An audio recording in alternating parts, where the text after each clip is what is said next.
dapat. Di ba kadayawan? So, okay, paminaw na.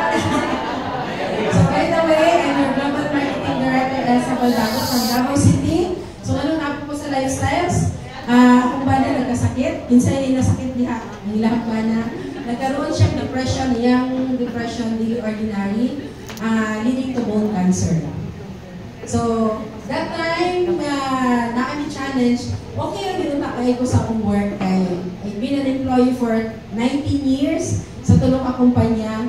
Yung last employment na ako is accounts receivable in charge ko sa company. Libre me namin hospitalization benefit. Pero that time, hindi pa ngayon sa doctor's laboratory. So, girefer may upat ka doktor, neuropsychia, cardio, and IM. So, na siya 9 synthetic meds na inainom. So, kasi nakatry na iinom. 500 to 1,000 mg ang niyang pinatake. So, dili siya kasabot sa iyong sarili. So, doon lang man yung hospital mo, ato siya hospital para magpa-BP. So, in short, naabot sa point na grabe yung depression. May na lang, it's an answered prayer na ipadala sa among lifestyle products. I'm very thankful to National Marketing Director Gina Pareñas, GMD EDA, and Executive Director 6PLBL Nancy. Niadto sila sa balay, i-explain nila ang products. Mga MD sila. Kabalo mong MD? Murag doktor. So, ako ba na very skeptic siya sa food supplement. Pero ako sa iya, sige ka, kung hindi ka mo inom, mabiyuda ko sa'yo. Pero, ang na-retain sa akong mind, ang product is na siya 30-day money-back guarantee.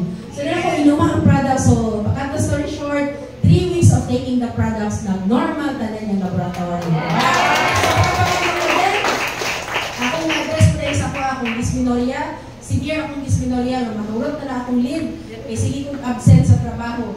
Then, constipation, grabe, na-address ko na diri. And pinaka-blockbuster na gusto ko mo-share is, last December, akong sister na mild stroke. Kasi nakatry. So, wala nila ipa-inom na products, all the products, massively. Kabalo mo, yung half body di na makalakaw, pero after a month of taking the products, nakalakaw na siya body.